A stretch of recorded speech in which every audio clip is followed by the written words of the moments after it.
Hello students. So I am back with a new video that is related to formal letter.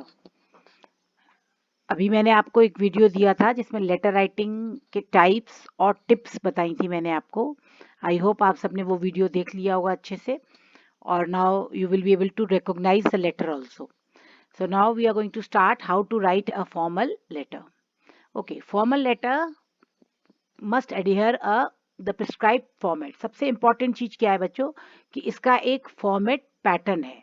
बिल्कुल आपको उसको pattern को follow ही करना पड़ेगा क्योंकि इसके लिए आपके मार्क्स हैं. ठीक है, तो सबसे पहले हम इसको नोट कर लेंगे अपनी कॉपी में कि कौन कौन सा इसका फॉर्मेट है.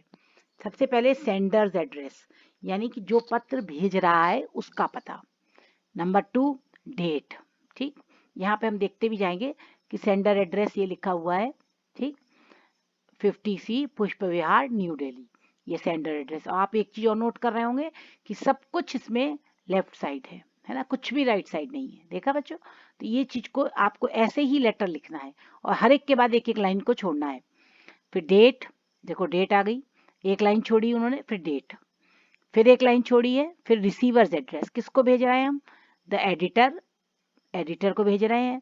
सबसे पहले आ रहा है एडिटर का नाम, है ना, फिर उसके कौन सा इंस्टीट्यूट है, कहाँ का है, ये तो इंडिया टुडे का है, टाइम्स ऑफ इंडिया का है, कहाँ पर है, न्यू दिल्ली में. ठीक, फिर उसके बाद आता है सब्जेक्ट. सब्जेक्ट बहुत इंपॉर्टेंट है बच्चों. सब्जेक्ट माने होता है कि किस संदर्भ में आपका लेटर है. ठीक, उसके बाद आता है नेक्स्ट सैल्यूटेशन. सैल्यूटेशन क्या होता है, जैसे आप सर, मैडम, रिस्पेक्टेड मैडम, जो ये सब लिखते हैं इसको सैल्यूटेशन बोलते हैं, कि आप कैसे एड्रेस कर रहे हैं, सामने वाले व्यक्ति को कैसे संबोधन कर रहे हैं. तो देखिए स्पेस आपको फिर से देनी है, फिर स्पेस देना है. सैल्यूटेशन देने के बाद न्यू लाइन से आपको अपना लेटर बिगिन करना है. फिर आता है body of the letter. Body of the letter जो भी क्वेश्चन पूछा गया है उससे रिलेटेड आपकी बॉडी ऑफ द लेटर होती है. Complementary closure. कॉम्प्लीमेंट्री क्लोजर मतलब क्या होता है कि जैसे आप किसी चीज को, जब लेटर को बंद कर रहे हैं तो आप थैंक यू लिख रहे हैं. क्या लिख रहे हैं, थैंक यू. ओके, फिर योर्स ट्रूली. फिर आप क्या लिख रहे हैं, योर्स ट्रूली. देखो योर्स में अपॉस्ट्रोफी नहीं है, इस चीज को बच्चों आप नोट कर लेना कि योर्स में कभी भी अपॉस्ट्रोफी नहीं लगाना है, ग्रामेटिकली गलत होता है. और सेंडर्स नेम. सेंडर नेम क्या है, कविता खन्ना जैसे है यहाँ पर, तो उसका नाम है. ठीक है, तो आपने देखा कितने पॉइंट हो गए हमारे, 1 2 3 4 5 6 7 8. तो 8 पॉइंट्स हैं जो हमारे फॉर्मेट कहलाती है. क्या कहलाती है ये, फॉर्मेट. और अगर हमने 8 पॉइंट बिल्कुल सही लिख दिए तो फॉर्मेट में हमको फुल मार्क्स मिल जाएंगे. अब हम एक एक करके लेते हैं. सबसे पहले सेंडर एड्रेस को मैं आपको समझाती हूँ. वैसे मैंने आपको वहाँ फोटो में सब दिखा भी दिया है, लेकिन फिर भी दोबारा एक बार समझ लीजिए. One of the most essential component also known as return address, यानी कि अगर आपको पत्र दोबारा भेजना है तो कोई वापस किस पते पे भेजेगा, तो वापस भेजने वाला पता होता है ये. It is the mailing address of the sender. The address and contact details of the person sending the letter are written here. उसके नीचे सीधे आती है डेट. ये आप देख सकते हैं जैसे 16 रिंग रोड नागपुर. ठीक है, ये हो गया सेंडर एड्रेस. उसके नीचे आ गई डेट. डेट लिखने का भी पैटर्न है, आप किसी भी तरह से डेट को लिख सकते हैं. जैसे आप डेट मंथ ईयर, या मंथ डेट ईयर, कोई भी पैटर्न को आप फॉलो कर लीजिए, सब सही है. ओके, तो ये सेंडर एड्रेस क्लियर हो गया बच्चों, first point. Second, receiver address. Receiver address को समझना बहुत जरूरी है क्योंकि इसमें सबसे पहले हम किसका लिखते हैं, डेजिग्नेशन. सबसे पहले क्या आता है, डेजिग्नेशन, यानी किसको लिख रहे हो आप. इंस्पेक्टर को लिख रहे हो, डायरेक्टर को लिख रहे हो, प्रिंसिपल को लिख रहे हो, मैनेजर को लिख रहे हो, किसको लिख रहे हो. तो सबसे पहले डेजिग्नेशन, इसको बोलते हैं डेजिग्नेशन, पद. पद के बाद आता है हमारा नीचे उसका नेम ऑफ द ऑर्गेनाइजेशन, की कौन सी ऑर्गेनाइजेशन है वो पद पे है. जैसे प्रिंसिपल है तो किस स्कूल का प्रिंसिपल है, मैनेजर है तो किस बैंक का, किस फर्म का. ठीक है ना, फिर उसके नीचे उसका एड्रेस. पिन कोड भी आप दे सकते हो, कंट्री का नाम भी दे सकते हो. अगर विदेश में कहीं लिख रहे हो तो पिन कोड बहुत जरूरी है देना. और इंडिया में तो वैसे इतना नहीं है, लेकिन फिर भी अगर आप पिन कोड भी दे दें तो बहुत अच्छा रहता है.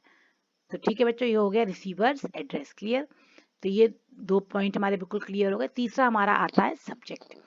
सब्जेक्ट जो होता है वो ये बताता है कि किस संदर्भ में आपका लेटर है.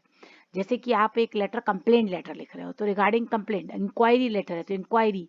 तो किस रिलेशन में आपका लेटर है, लेटर टू एडिटर है ना. ये जो सब्जेक्ट मतलब होता है कि आपका विषय क्या है आपके पत्र का, तो ये बताना बहुत जरूरी है.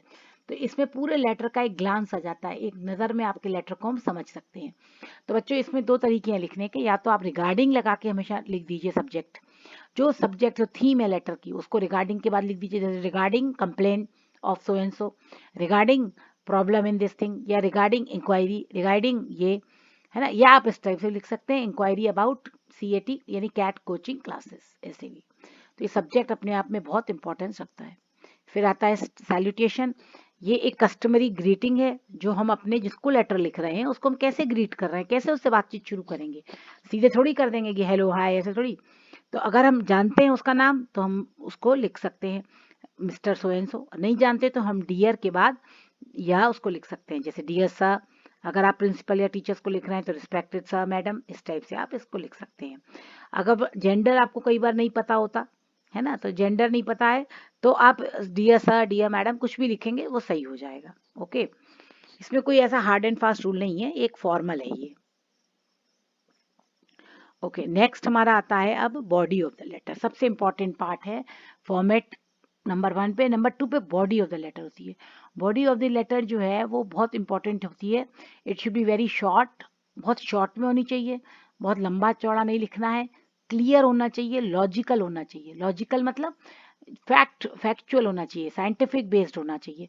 ये नहीं कि आपने इधर उधर पहले ही उसका वो बता दिया, फिर पहले कारण बता दिया फिर सोल्यूशन नहीं बता रहे हैं, या पहले सोल्यूशन बता दिया फिर कारण बता रहे हैं, ऐसा नहीं। सिर्फ लॉजिकल होना चाहिए आपका लेटर। आप देखो इसको 3 पार्ट में, सबसे पहले इंट्रोडक्शन, इसको आप समझ लीजिए बच्चों, that state the main point. पहले आपको मेन पॉइंट बताना है कि आप लेटर क्यों लिख रहे हैं, main point. I want to inform you about the bad condition of roads, ये मेन पॉइंट हो गया। अब मिडिल में आप क्या लिखते हैं, मिडिल पार्ट में सपोर्टिंग पॉइंट्स, कि आपने लिखा बैड कंडीशन ऑफ रोड, तो क्या सपोर्टिंग पॉइंट्स है, there are lot of ditches, है ना, the road is broken, the tyre has come out, there are big big ditches. तो ये सब चीजें जब आप इसमें उसका लिख रहे हैं तो सपोर्टिंग पॉइंट्स लिखेंगे। And details to justify the need and importance of letter, और आप क्यों लिख रहे हैं लेटर, उसका क्या महत्व है और क्या जरूरत है लिखने की, इस चीज को हमें हाईलाइट करना है। और लास्ट में थर्ड पार्ट में कंक्लूजन में हम रिक्वेस्ट करते हैं कि जो भी हमने उसमें, अब मैं आपको बताती हूँ जो हमेशा भाषा, kindly look into the matter and do the needful, ये कंक्लूजन होता है हमारा कि kindly look into the matter and do needful, ये हमारा कंक्लूजन हो गया। तो फर्स्ट पॉइंट में इंट्रोडक्शन में हम पहले मेन पॉइंट बताएंगे, मेन थीम बताएंगे कि क्या समस्या है, क्यों हम ये लेटर लिख रहे हैं, क्या टॉपिक है हमारा। फिर सेकंड वाले में हम उससे सपोर्टिंग चीजें बताएंगे, उसके प्रॉब्लम्स और सोल्यूशंस भी हम चाहें तो वहाँ पे सजेस्ट कर सकते हैं कि आप ये सोल्यूशन है ये कर दीजिए। और लास्ट में हम रिक्वेस्ट करेंगे कि हमने आपसे जो ऊपर बताया है उसको करने की कृपा करें। ओके बच्चों, तो ये बॉडी ऑफ द लेटर को 3 पार्ट में आप डिवाइड कर लीजिए। फिर आता है कॉम्प्लीमेंट्री क्लोजर। कॉम्प्लीमेंट्री क्लोजर माने आप हमेशा लेटर में जो भाषा होनी चाहिए वो पोलाइट होनी चाहिए, क्योंकि भले ही आप कंप्लेंट भी कर रहे हैं but your language should be very polite. तो आप योर्स फेथफुली, योर्स सिंसियरली कुछ भी लिख सकते हैं क्लोज करते हुए लेटर को। सिग्नेचर लाइन में, this is the last part, इसमें आप signature, first name second name जो भी आप हैं वो सिग्नेचर कर सकते हैं अपने डेजिग्नेशन के साथ। ओके, अब जो इंपॉर्टेंट बातें याद रखने लायक हैं वो थोड़ा सा नोट कर लीजिए कि colloquial word, short form, slang language नहीं यूज करना है। जैसे आप ऐसे नहीं लिख सकते है ना, ईटीसी नहीं लिखना है, ये शॉर्ट लैंग्वेज नहीं, शॉर्ट फॉर्म्स नहीं यूज करने हैं, ठीक है। कोलोकियल वर्ड्स नहीं यूज करने हैं, यानी देसी भाषा का यूज नहीं करना है, स्लैंग लैंग्वेज का यूज नहीं करना है, क्योंकि you are talking very formally, आप बहुत औपचारिक रूप से किसी ऑफिसर से बात कर रहे हैं या किसी से बात कर रहे हैं, तो आप उसमें अपनी लोकल लैंग्वेजेस को, जो हम बहुत कॉमनली वर्ड्स यूज करते हैं विच आर नॉट गुड, उनको हमें अपने लेटर में कभी भी नहीं लिखना चाहिए, या वार्निंग नहीं देनी चाहिए कि मैं इफ अगर ऐसा नहीं होगा तो I will do like this, ये सब इस टाइप की हमको चीजें अवॉइड करनी चाहिए। The letter must be to the point, precise and clearly indicating the message. आपके लेटर में जो मैसेज है वो क्लियर जाना चाहिए कि आपने क्यों लिखा। और subject line is very important in formal letter. मैंने पहले ही बताया आपको कि जैसे आप मूवी देखने जाते हैं तो आप टॉपिक से, मूवी के नाम से ही आप समझ जाते हैं ना कौन सी मूवी देखने जा रहे हैं, क्या है होगा उस मूवी में, तभी आप जाते हैं देखने। तो इसी तरह आपके लेटर को तभी कोई पढ़ेगा जब उसका क्लियर हो जाएगा कि इस लेटर में क्या है। अब देखो बच्चों, मार्किंग स्कीम बहुत इंपॉर्टेंट है इस लेटर की। मार्किंग स्कीम क्यों, क्योंकि देखिए फॉर्मेट 1 मार्क्स का, यानी कि फॉर्मेट मैंने आपको इसमें बताया ना शुरू में कि 8 पॉइंट्स हैं जिनको आपको बहुत ध्यान रखना है। कंटेंट 4 मार्क्स का है, कंटेंट में मैंने आपको 3 पॉइंट्स बताए हैं। है ना, बॉडी ऑफ द लेटर जो बताई थी। और एक्यूरेसी, एक्यूरेसी माने जो मैसेज आपको देना है वो आपकी आ रहा है कि नहीं आ रहा। और फ्लुएंसी मतलब जो आपकी लैंग्वेज, ग्रामर, स्पेलिंग, वो सब चीज़ें आपकी फ्लुएंसी में आ जाती हैं। तो इस टाइप से आपका लेटर 8 मार्क्स का होता है। तो बच्चों अगर आप ये सारे रूल्स को फॉलो करते हैं तो यू कैन इजीली गेट 7 और 7.5 आउट ऑफ 8 इजीली। ओके, अब फॉर्मल लेटर्स देखो मेनली ये है, कंप्लेंट लेटर होते हैं, एप्लीकेशन होती है, रेफरेंस लेटर्स होते हैं, रिकमेंडेशन होती हैं। रिकमेंडेशन माने किसी चीज़ के लिए आप समर्थन कर रहे हैं। रेजिग्नेशन होते हैं, त्यागपत्र होते हैं, थैंक यू लेटर होते हैं, इंटरेस्ट लेटर्स होते हैं। तो हम आपको जो आपके सिलेबस में है वही लेटर ले रहे हैं। लीव लेटर ले रही हूँ मैं, एक सबसे इम्पॉर्टेंट कि लीव लेटर सबको लिखना आना चाहिए, क्योंकि आप एक स्कूल में पढ़ते हैं, छुट्टी जाते हैं, तो आपका लीव एप्लीकेशन बिल्कुल सही होना चाहिए। एक इंक्वायरी लेटर में आपको बताने, एक कंप्लेंट लेटर, एक लेटर टू एडिटर, एक ऑर्डर लेटर। तो यही आपके सिलेबस में है। और ये देखिए फिर से यहाँ पे एक फॉर्मेट दिया गया है कि sender address, date, to name, dear sir, subject, introduction, body, conclusion और योर्स फेथफुली। तो बच्चों अगर आप ये फॉलो करेंगे तो I hope you will get very good marks. Okay, तो सबसे पहले हम लीव लेटर लेते हैं। ये जगह कम थी इसलिए मैंने ये इसका लास्ट पोर्शन यहाँ ऊपर लिया है, इसलिए अलग पेज पे नहीं लिया, नहीं तो फिर वो कन्फ्यूजन रहता बच्चों को समझाने में। ओके, तो देखिए लीव लेटर में सबसे पहले हमने अपना पता लिखा, ये हमारा पता है, ये हमारा पता है 304 wind towers, hill side, Sydney. Sydney का मैंने पता लिया है, इंडिया का नहीं लिया पता। ओके, डेट, डेट मंथ और ईयर इसमें लिखेंगे, जैसे जो भी डेट है। To the principal, Sydney grammar school, Sydney. ठीक है, तो यहाँ पे आप लिख सकते हैं अपने स्कूल का नाम और जगह। Subject, leave letter for sister marriage या सिक लीव। अब जो भी कारण आपको पूछा गया हो, अगर आपको बीमारी के लिए छुट्टी लेनी है तो आप सिक लीव लिखेंगे, और अगर बहन की शादी के लिए या भाई की शादी के लिए या कोई और कारण भी दे सकते हैं आप, तो उसके लिए आप ऐसे लिखेंगे। Please be informed that my sister wedding ceremony is to be held on 25th February, so I will not be able to attend school from 24th February to 27th February. Kindly grant leave during this period. I will take notice from his friends and complete the homework before rejoining. I shall be very thankful for granting leave. Thanking you, yours sincerely, Avinash sir. Okay, अब बच्चों आपने इसमें देखा सबसे important चीज क्या है कि हमने छुट्टी मांगी है, फॉर्मेट हमारा बिल्कुल कंप्लीट है, थैंकिंग यू भी लिखा है हमने, योर सिंसियरली भी लिखा है, योर फेथफुली भी लिख सकते थे। ठीक है, यहाँ पे उसने क्लास भी लिखा है, रोल नंबर भी लिखा है प्रिंसिपल का। तो फॉर्मेट में हमको 1 मार्क्स मिल गया फुल। अब आता है हमारा दूसरा कंटेंट में। कंटेंट में अगर आप देखेंगे तो उसने क्या बताया कि क्यों छुट्टी चाहिए, बिकॉज इट्स सिस्टर्स वेडिंग। कब चाहिए, 25th को है, और छुट्टी कब से कब चाहिए, 24th से 27th। ओके, ये इंफॉर्मेशन बिल्कुल करेक्ट दे दी उसने।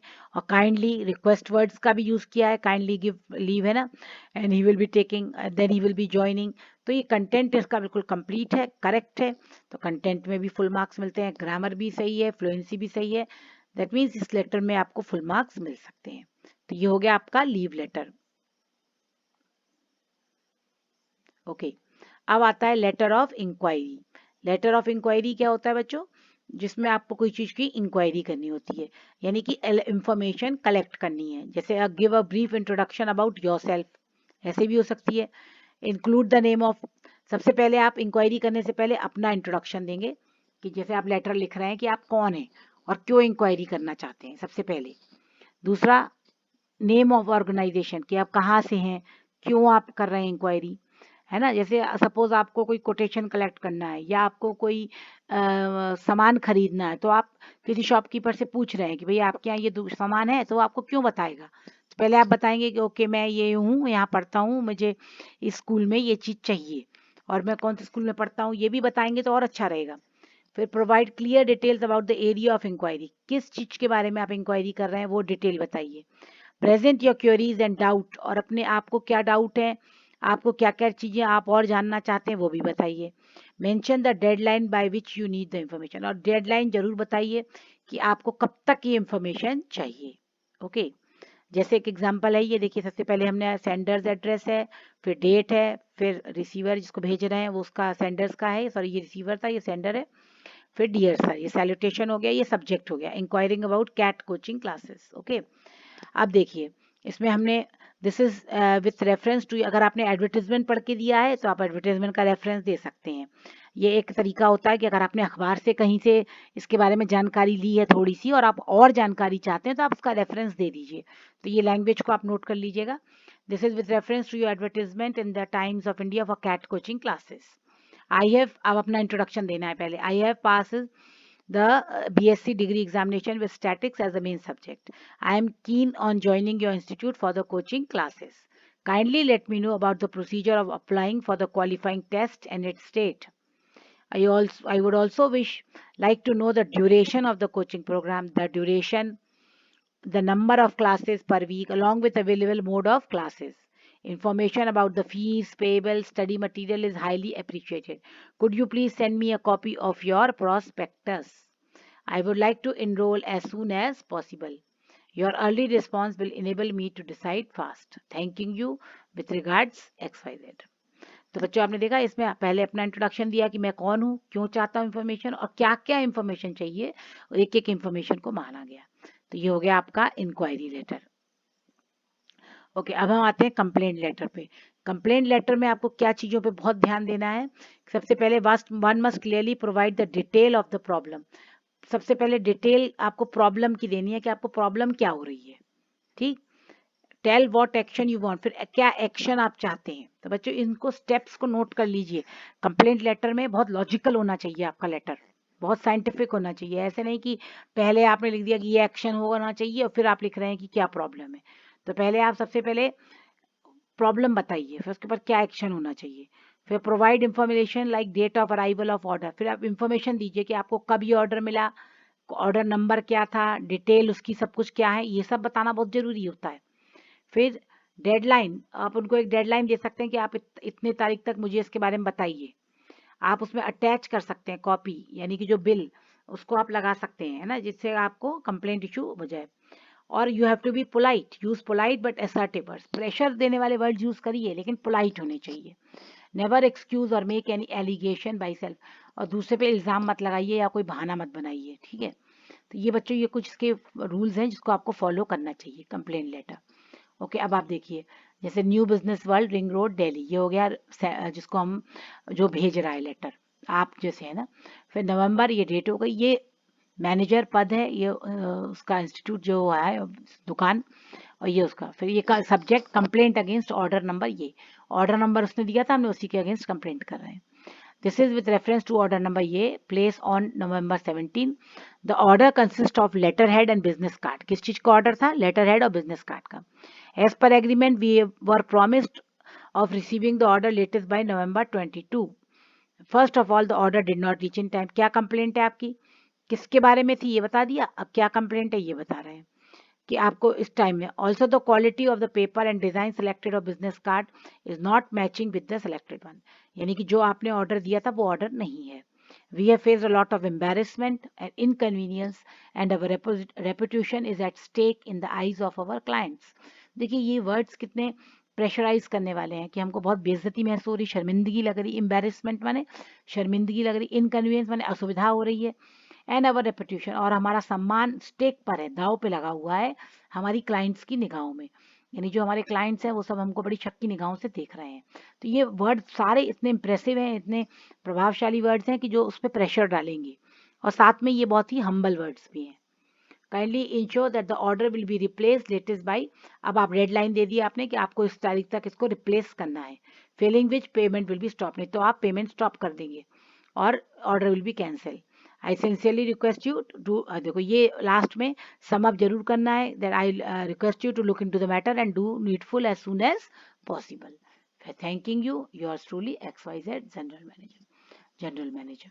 ओके बच्चों, तब आपने देखा कि बिजनेस लेटर का फॉर्मेट कैसे लिखना है और कैसे। ओके, अब आता है लेटर टू एडिटर, जो सबसे ज़्यादा 10th क्लास में आता है कि आपको लेटर को, एडिटर को लेटर लिखना है। आपको जैसे हेल्थ एंड हाइजीन के ऊपर है या आपको कोई भी टॉपिक पे आप अखबार में अपनी न्यूज़ छपवाना चाहते हैं, तो आप कैसे लेटर लिखेंगे। तो पहले आप अपना पता लिखेंगे, फिर डेट लिखेंगे, है ना, फिर उसके बाद सेंडर को टू द एडिटर, ये है। फिर वाटर कंजर्वेशन, आपका टॉपिक क्या है, किस टॉपिक पे आप लिख रहे हैं आर्टिकल, तो water conservation. Respected sir, hello, है ना। रिस्पेक्टेड सर लिख रहे हैं, I am Sheela, student of SM public school, Delhi 10. I am writing this letter with concern regarding the poor condition of road. ठीक. During the rainy season, there is water logging everywhere, which makes it very difficult for the commuters to walk or ride their bicycle. तो इसमें सबसे पहले मैं अपनी problem बताई कि हमें जो क्या प्रॉब्लम है, तो लेटर के अखबार के माध्यम से वो ये न्यूज़ छपवाना चाहती है. It is extremely dangerous for people to come out of their house during rainy season as there are potholes on the road. Potholes माने बड़े बड़े गड्ढे, which further lead to accident. Not only accident become a concern, but the people living near such areas are also at risk due to borne of various diseases like dengue. तो dengue जैसी diseases भी फैल जाती हैं. And awareness must be created. ये article क्यों लिख रही है वो, ये इंपॉर्टेंट है. Must be created regarding the conditions. So it is my humble request that you highlight this issue in your newspaper and spread awareness among the public. बच्चों इन lines को आप नोट कर लीजिए कि जब भी अगर लेटर टू एडिटर आता है और आपको आर्टिकल छपने के लिए देना है तो आप ये लैंग्वेज का यूज कर सकते हैं, है ना. Media is a powerful tool these day. It holds the power to make and break the kingdom and can definitely urgent the government and the public to be more responsible toward water problem and measures for improving the roads. बच्चों ये lines बहुत ही अच्छी हैं, आप इनको जरूर note कर लीजिए. और लेटर टू एडिटर के लिए अगर आपको आर्टिकल अखबार में छापने के लिए आता है तो आप ये लाइंस जरूर लिखिए, और ये आपकी लाइंस ग्रामेटिकली भी करेक्ट हो जाएंगी और आपको फायदा भी देंगी. देन अवेयरनेस, यानी कि एक अवेयरनेस लोगों में जागरूकता लाई जाए इस कंडीशन के बारे में. और ये हाईलाइट द इशू, ये आप अपने अखबार में हाईलाइट करेंगे इस इशू को. मीडिया बहुत पावरफुल टूल है ना. It holds the power to make and break the kingdom. ये राज्य को बनाता और गिराता है मीडिया. तो डेफिनेटली अर्जेंट गवर्नमेंट को अर्जेंट लगेगा और इस पे लोग प्रॉब्लम को सॉल्व करेंगे. I hope you will consider this small respect and take action on it. Thanking you in anticipating. Anticipating एक अच्छा वर्ड है. थैंकिंग यू लिखने के साथ आप इस वर्ड को यूज कर सकते हैं in anticipation. Okay, your sincerely Sheela. तो बच्चों लेटर टू एडिटर बहुत इंपॉर्टेंट है, आपके सिलेबस में भी है. एक और मैंने लेटर टू एडिटर इसीलिए दिया है क्योंकि देखिए ये बहुत इंपॉर्टेंट है. इसमें आपको सबसे पहले अपना पता, फिर डेट, फिर किसको लिख रहे हैं वो, फिर subject. Creating awareness toward health and hygiene. Sir, through the columns of your esteemed newspaper I wish to draw the attention of the youngsters towards the negligent attitude of people towards basic health and hygiene.